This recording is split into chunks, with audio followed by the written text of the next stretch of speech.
Why do you need a good music system? Because playing your favorite music through a good music system, it can refresh and mend your soul. It can rejuvenate you when you feel tired or when you feel lost. It can also bring back memories that you have forgotten and create new ones. Cut that part out. Hi, Adrian. Hi, Adrian.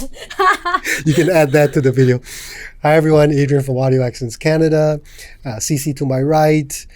Jerry behind the camera. And Tristan is monitoring the ongoings just to make sure we don't misbehave. All right. So what are we talking about today? All right. So today we're going to talk about what everyone's going to be excited about speakers. We all know what speakers are, but what are the types of speakers in the audio world? All right. So why don't we start from here? So that's a bookshelf speaker. And it's called a bookshelf because I assume years ago, people actually put speakers on their bookshelf. And I'm sure some of you still do, or at least you've seen some people who have done that. This is a floor standing speaker, and that is a planar speaker. These two are called dynamic speakers, and this is basically a planar speaker. There you go. So bookshelf speakers, as in you could put it on a bookshelf or desktop? In theory, yes. A lot of times you put a speaker on a bookshelf because one, you don't have space, or number two, it looks good to you that way. Just keep in mind that most speakers don't sound good when you put it on a bookshelf and then the back of the speaker is very, very close to the wall behind it. It just doesn't sound very good. So ironically enough, even though they can be put on a bookshelf, you're probably best to put it on a pair of stands and give a bit of space behind the speaker so it can breathe. So with all of these speakers, how should we choose? Can you tell me some good or bad things about each of them? Yeah, so let's talk about the pros and cons. Let's start with the dynamic speakers first. Obviously, because bookshelf speakers are small, they can fit into a tighter space better. So let's say you have a small bedroom, or you are in university and you've got a little dorm, then you would probably not have a lot of space, and so a bookshelf would perhaps work better. Also, in a small space, if you have a large speaker, the bass may overpower that room. Now, of course, if you're young, you may like that, but for good sound, you'd probably want the bass to be more linear, and a small speaker will do that better.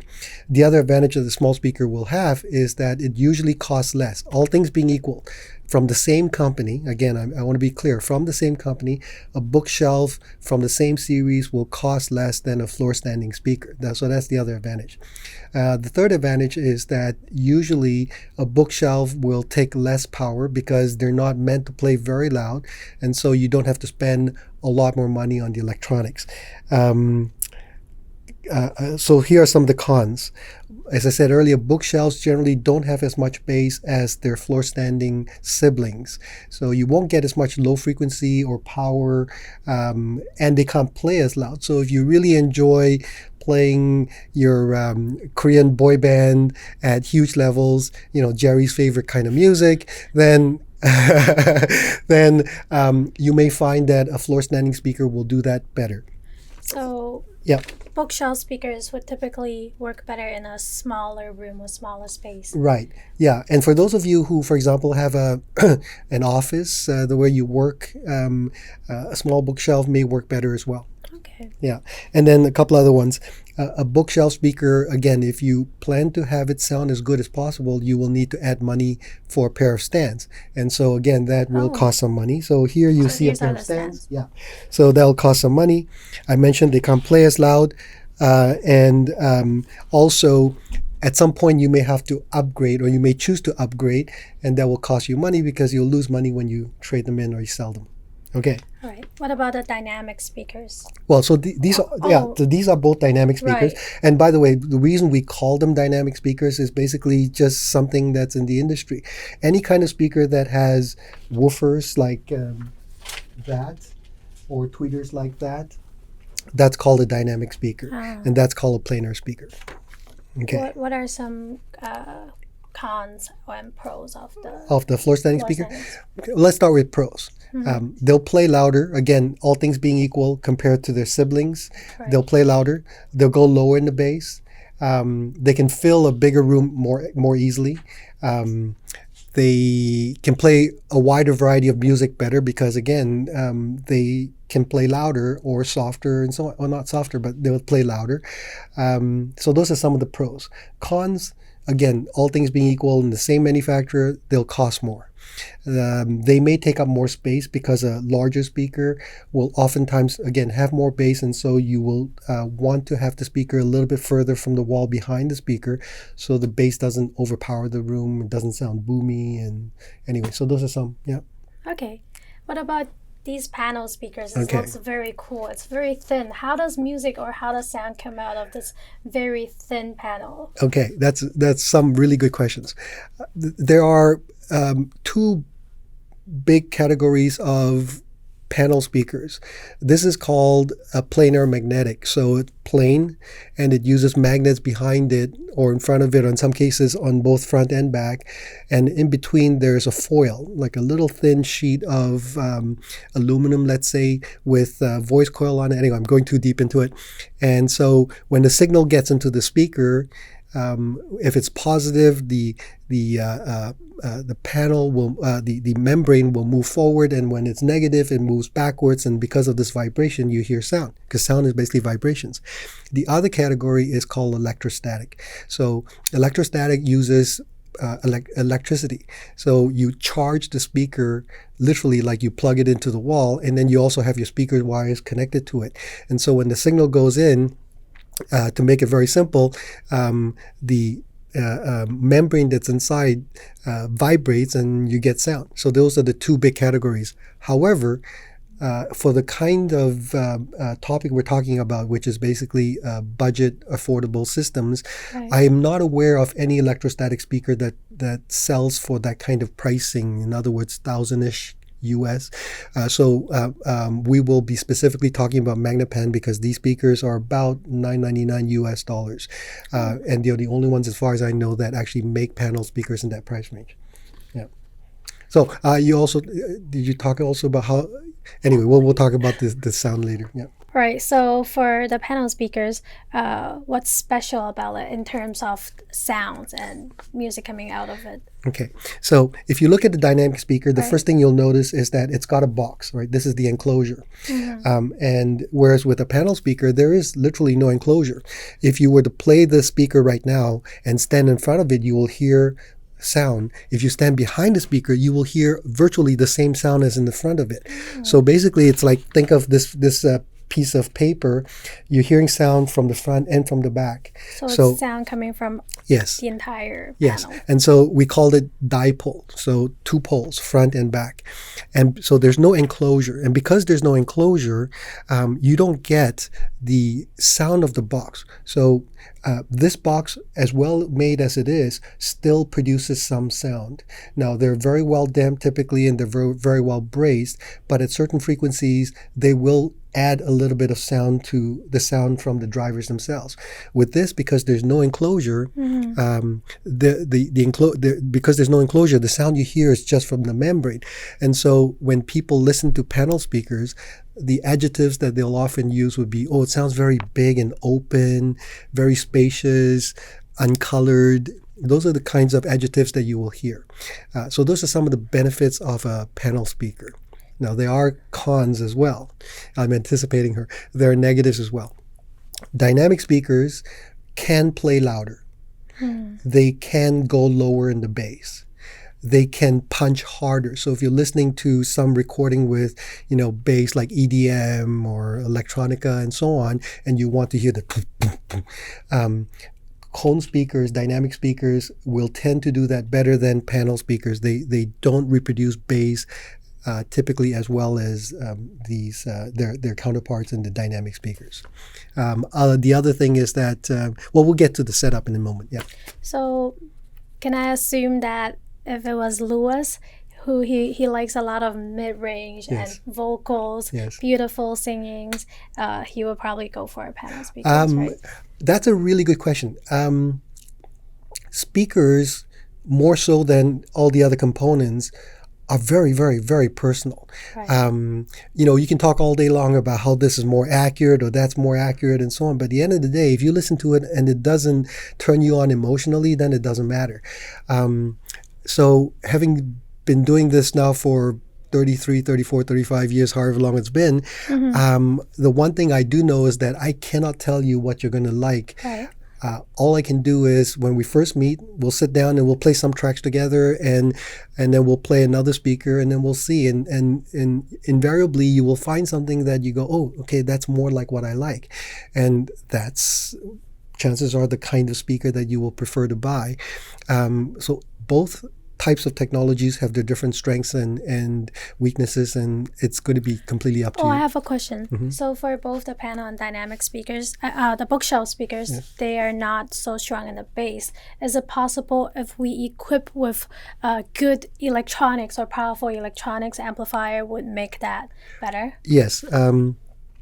If you have electronics that are capable of unique bass capabilities, or that happens to be one of the strengths of the electronics, it will get better. It will still not sound as if you suddenly went from a bookshelf speaker to a floor standing speaker. It still won't do that. But it will. Let's assume you already bought that speaker and you want a bit more bass. If you improve the electronics, you can get better bass, but you won't get the kind of bass that the sibling will give you in terms of more bass volume, play louder, and so on. Yeah. Okay. So, and what about how should we set up these speakers? Do you have any tips? Where should they be placed, and where should we sit for test listening? Okay. So, again, this is just a rule of thumb. You have to experiment a little bit. Generally speaking, you want the speakers, the dynamic speakers, approximately 2 feet from the wall in front of them. And that's mainly because when the speakers are close to the wall, the speakers will sound a bit heavier and chestier, and not necessarily a good thing. Now, unless your speakers sound very lean, and putting them close to the wall will help flesh it out. But as a general rule, 1.5 to 2 feet as a starting point is a good starting point. Then the other thing is, in terms of separating the two speakers, so let's say you've got a pair of the bookshelves. If you were to start, if the room allows you, from the center of the tweeter to the other tweeter, start about 8 feet. And that will be a good reference point. And then as you listen, and then your listening distance, again, this is just a rule of thumb, about roughly 1.1 to 1.25 the distance of the speakers. So in other words, if the speakers from tweeter to tweeter, I'm using this example because it's easy to calculate in my head. If, let's say, the center to center is 10 feet, then you want to start between 11 to 12.5 feet away, sitting distance. And then after you've got that basic setup, play some music that you're familiar with that's pretty well recorded. And again, you want to start with something that's well recorded because you want to be able to hear clearly what you're listening for. Try first angling the speakers so that they focus towards your ear. And then what you're trying to do is listen to see if the vocalist, the singer, let's say Diana Krall, first name that popped into my head, she should sound as if she's right in the middle between the two speakers, and she should be completely separate from the speakers themselves. She should not sound as if she's coming from the speaker. What you call imaging. That's right. That's called imaging. If the speaker, when you get that, and let's say you find that the high frequencies are a little bit harsh, right? A little bit too forward and too insistent, then try not angling the speaker in as much. So you can toe them out, as we call it, so make them a little bit more parallel and see if that helps. You can also move the speakers closer together and not angle them in as much. So if, let's say, you have a really wide room, and you start pulling the speakers apart more and more to the point where, let's say, it's 13, 14 feet apart, you will find that the center, the voice becomes really big and it sounds very unnatural. At that point, you pull the speakers closer again until suddenly she becomes sharp. So those are some basic tips. And then, of course, the other thing is you want to listen to recordings that have good deep bass. And as you're listening to that deep bass, ask yourself this question: does it sound heavy and boomy and not clear, or is the bass the way you like it? Again, I can't tell you what you're going to like. I may like something else than you do. So set it up so that you like what you hear. And then on really good recordings where they have depth in the recording, what I mean by depth is, let's say it's recorded naturally in a church, and you have a singer at the front and you also have a choir behind him or her, you should be able to distinguish between the singer in the front and the choir behind her. There should be a sense of depth, perspective. So those are some basic things to look into. At a later date, we'll do a video about how to listen and what are the characteristics that you should be listening for. Great. Yeah. Is it the same as the setup? Is it the same for the panel speakers as well? It's a good thing you reminded me because I forgot. With a panel speaker, specifically with Magnepan, the factory likes between 4 to 5 feet from the front wall. And by the way, let's come back to dynamic speakers as well. Right. A lot of dynamic speakers will also sound better when they are 3-4 feet from the wall. You might find that you suddenly really love the sound. Now, of course, maybe from a practical standpoint, you cannot have the speakers so far from the wall. The good news is that most of the speakers that you'll be considering are quite light. So you can easily move them out when you want to sit down and experience your system. And then when you're not listening to them that way, you can just move the speakers back. And to make it simple for yourself, you can buy these invisible ink markers from Amazon, a pack of 12 for about $20.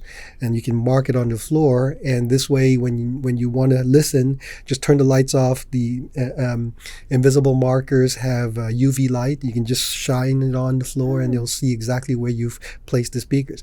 I think one of the guys can insert a picture of the marker. That's a very cool tip. Yeah, it is. And then with the panels, as I said, the factory likes between 4 to 5 feet from the front wall. And so you would definitely want to start with that kind of a distance and then move them forward and backwards until you get the sound you want.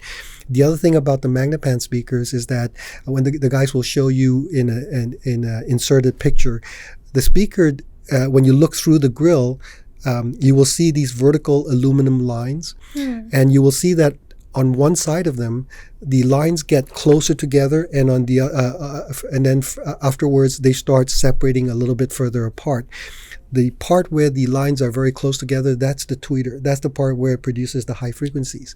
So you can play around where you can set up with the speakers. The tweeters are on the inside or on the outside, and you will find that one of them will reproduce the sound the way you like it. With Magnepan also, because they're more directional, you will probably want to angle them in towards your ears and see if you like the high frequencies. If, again, in your room they sound a little bit too harsh or too bright, then you angle them out a little bit more. But that's a good starting point. Okay. That's a lot of information and you've talked too much now. As usual. The video is getting way too long now. Okay, so this is our... Fourth? Yes, fourth video, and we will be doing. What are we doing next? The next one will be how to listen. In other words, how do you pick? How do you tell? Yeah, how do you pick an audio system, and what are the criteria in terms of the listening? So that'll be next. All right, stay tuned and see you guys next time. Bye. Bye bye.